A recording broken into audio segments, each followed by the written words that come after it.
working folk don't have a chance unless we organise. Which side are you on? Which side are you on?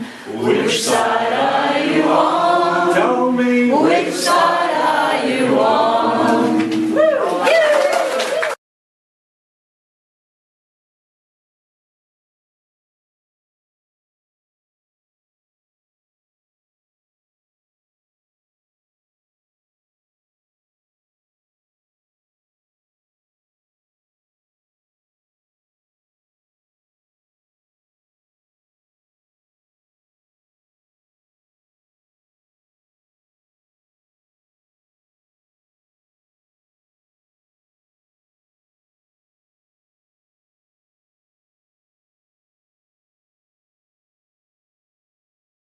Today's event is in memory of one of our founder members, Rob Brooks, who was a teacher at Braxton High School for many years. And I'm happy to say that this petition, which has been all over the mountains, thanks to all those at Braxton High, have also signed it. So it's the bottom of the mountain, it's also been signed at the top of the mountain at Katoomba High School and all points in between.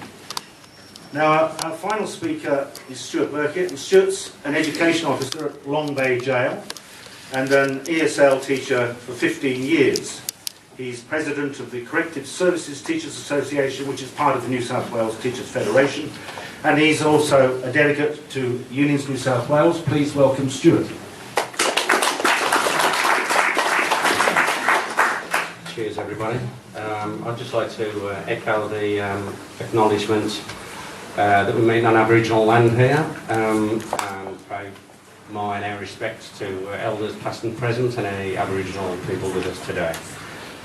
Just a little background of what actually happens in prisons with the education. It's provided in New South Wales jails by permanent, up until the last year or so, permanent publicly employed senior education officers and teachers, and we provide a sort of pretty basic adult ed curriculum. Literacy, numeracy, IT, little bits of art, little bits of small business, little bits of horticulture. So different jails do different things, but the basic ones are the language literacy, numeracy, ESL, IT, which are the same courses that are run outside.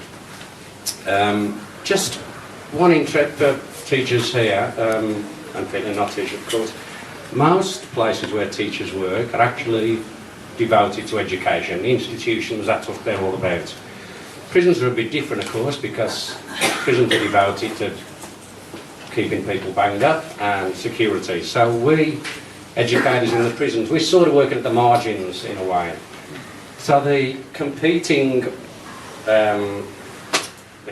interests in the prison are often working against each other. It's really difficult to get things done. So what we do is to try and make it work when it shouldn't really work. So what's really important and why it's why the teachers are really valuable when they've been there for a little while is they learn how to make it work. So you don't just have to be a highly qualified person, which we do, which we're all got degrees in adult education or their equivalent. We've all got our subject matter, and we've all got this crappy little cert for in training and assessment. Sorry if anybody likes that, excuse me. So apart from that, we also have to be diplomats, we have to be good negotiators, we have to be case workers often, as well as that, to make things happen. So I'll give you a bit of an example in where I am and one of our teachers here, so I'm going to be careful I'm getting this right. So for instance, there's a few prison industries in our area. One of them is the kitchen, who make up all the sandwiches and the meals for all around the state. So we went through our assessments, got our class list together, and the guy calls me up, the overseer, and calls me up and said, Stu, you've got 8 people on your class list. No way can we release 8 people. In fact, no way can we release hardly any of them. So we have to go up there, do a bit of negotiating. Okay, can we get 2? Can we get 2 for today? Maybe different 2 for tomorrow. Can we get them for 1 hour today? We have to suss out, so some of these guys are able to do stuff on their own. Can we try and do a homework sort of situation? That's the sort of thing we have to work with. Just a word or two about our students. I don't know if these guys mentioned it, but we've got a situation where, according to our assessments, approximately 2/3 of the prisoners in the jails are either barely at a Certificate 2 level or below. So therefore you're talking about barely at functional literacy. Loads of these men and women have had disrupted or unsatisfactory education backgrounds, have either dropped out of school or been excluded. In addition, there's a large number of them with mental health issues, addiction histories, intellectual or learning disabilities. In fact, this is why some of these people are here and shouldn't actually be in the prison system. And also, of course, to go with that, some of them have got antisocial histories, attitudes. So what you've got is a really kind of complex, volatile environment, which is where the experience comes in. And the response, of course, to this is to delete almost all the teaching positions and take away the professional experienced teachers. I'll just have a word with something about the, Leanne mentioned about our Aboriginal and Torres Strait Islander people representing pretty much 30%, I think is the story. More on remand, I think it's 50% of the remandees, who by the way get nothing. We had designated Aboriginal teaching positions, which are to address recommendations for the Aboriginal Deaths in Custody report, if you guys remember, for specifying, mandating Aboriginal education and culture provision. All these positions were to be abolished. And when we raised this, there appeared to be no plans at all for provision for this population. So, the education review, which is what these guys have brought in, which was first floated a couple of years ago and originally claimed to be concerned with the efficient allocation of resources. And there's a pledge made there would be no overall loss of education positions. Now, despite, of course, our offers, our suggestions to be involved, to use our expertise to be involved in this review, no such involvement has ever been allowed or sought. In response to our concerns, we initially assured the review team would be made up of educators from the wider community, which then changed to the review team is going to be made up of accountants/consultants who've had experience in education reviews, which is, of course, as we discovered, people who've got experience in attacking public provision in other contexts and promoting privatisation. And, of course, we know who some of those people are. I don't know if some of you guys are involved in the council amalgamation stuff. They're the same people who actually start with a conclusion and then work back to justify it. So, what we found as this come on, as this thing has developed, we've just found that these guys have got such a weak argument that what they've had to do is tell lies. So we've got lies like between a quarter and a third of all our vocational, I should just mention, all our vocational stuff essentially comes from TAFE in a Memorandum of Understanding. This has been for years. They do the bucket. So we've got the Minister saying a quarter and a third of all our vocational outcomes, what a horrible word that is anyway, but I'll use it, are in art and music. So two things. Good, if that were true, but in fact it isn't true. 90% of the vocational outcomes, at least, are actually in pure employment-related stuff. So it's traineeships, it's things like forklift courses, it's things like industry skills for the industry where the guys and the women work. And this guy, they just say this stuff, and it's really difficult for us to challenge, because it's really difficult for us to get a forum. Brett mentioned before, these guys won't show anywhere. And actually neither would I if I'd got their arguments, but they wouldn't come to the forum. They won't come when the ABC call them up, they'll just issue a statement in response. Just the other day, I don't know if anybody heard, with Wendy Harmer, a radio show, when the minister claimed that the guys were just attending art appreciation classes. He specifically mentioned Cooma. So we're talking to our guys in Cooma. They haven't had an art teacher in Cooma for 6 years. Then this guy just says it. He also said a throwaway line with the ABC a couple of weeks ago. It was something about, I forget what it was all about, maybe it was overcrowding. He just threw away thinking, well, all the guys are doing is music appreciation classes. There has never been, there is not, and there's never been a music appreciation class in the jails. So these guys just are saying the stuff and getting away with it. What really infuriated all the educators in prison when this was first announced was they made the comment that The changes needed to be made because we were inflexible and lacking expertise. As I said, these are the most highly qualified teachers across the state in any of the contexts. So this really made the teachers furious, and you know, this anger can be a really negative emotion, but in this case it was really positive because it actually fired people up who may not have been too fired up before.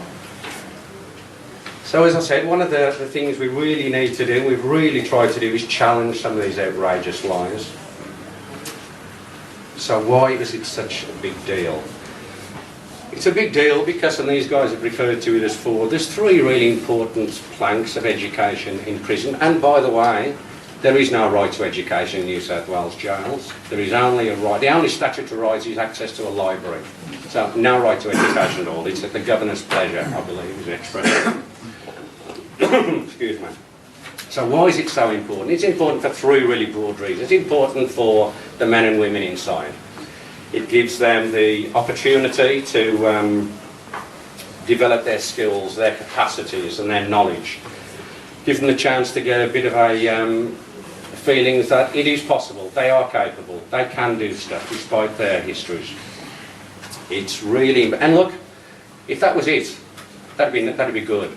But it's not that very nice, although they are, of course. It's because it's really, really important. It's good for the institutions themselves as well, because if you've got people involved in meaningful stuff, you've got people starting to be able to concentrate on other stuff, to occupy themselves. It makes things safer for all the other workers in there, for the custodial officers, for the other civilians, the drug and alcohol workers, the parole. Misconducts drop. So it's very important for the institution as well. And the other thing is, of course, and perhaps, and this is the when we get the Ray Hadley type of questions, it's important for the community outside, because almost all these men and women are coming out, and they're all coming out to where we live. So they're all going to be in the supermarket queue with your mum and dad, they're all going to be on the bus with your daughter, they're all going to be in the pubs with your partners, they're all going to be in the park where your kids are running. So it's really important, and how balmy is it to send people out more angry, more bitter, less capable, madness. So there are three really important reasons, and I don't know, I think Brett may have referred to the research, which is absolutely overwhelming. We've been using one line, which is that they claimed up to 15%. So people who engage in adult education while they're in jail are 15% less likely to come back. I just read something that was done in the States by that, sponsored by the US Department of Justice, hardly a sort of left-wing progressive body, which stated that adult education reduces recidivism up to 43%. When you're talking, well, their figures, I won't talk about their figures, but ours, you're talking about 12,500, 13,000. That's a lot of people. That's a lot less crimes committed. That's a lot less people's houses getting burgled. That's a lot less people feeling more and more shattered, and it's a lot less money that's being spent. So, Maury Mulheron, the president of the Teachers Fed, at the forum last week, described these changes as morally repugnant. And what he did, he was calling on, we had a couple of people, as he said, the minister wouldn't come, he wouldn't send anybody. We just had these couple of guys from Corrective Services sent in to take the heat. And he called on the senior management to stand up, to show a bit of integrity, and to speak up about this. Unfortunately, it seems like these people are impervious to reasoned arguments, to evidence-based research, and maybe they're scared.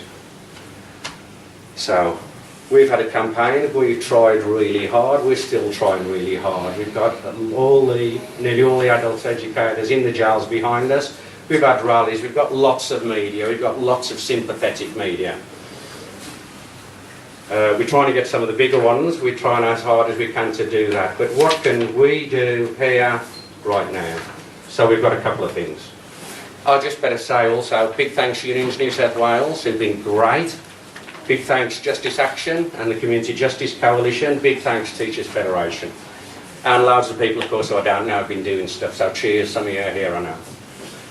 So what do we ask for your support to help us with this? Number one is the petition that's been mentioned. We've got a couple here. If we get 10,000 signatures, we force a parliamentary debate. We also like if people could to get onto the Teachers Fed website, and there's a little, pretty easy, hit news, it'll take you through to sending an email through to the Minister. One thing that's come off really well, and I heard one of their people said this on the quiet to me, that lobbying local, especially coalition state MPs, has been really useful. They're a bit scared. And they've been getting on to the Premier and the Minister and saying, what the hell's happening? I've got all these teachers standing outside my office. That's really good. The other thing is, we're doing a bit of social media stuff. I'm not the coolest social media user, but there's lots of good information and stuff on there. And one of the things for any of our people here, if you have meetings, and our Literacy and Numeracy Council, who I didn't mention, also put a statement out on our behalf. You can invite prison teachers to anybody's meetings. We're really happy, really eager to speak and put over our message. Cheers.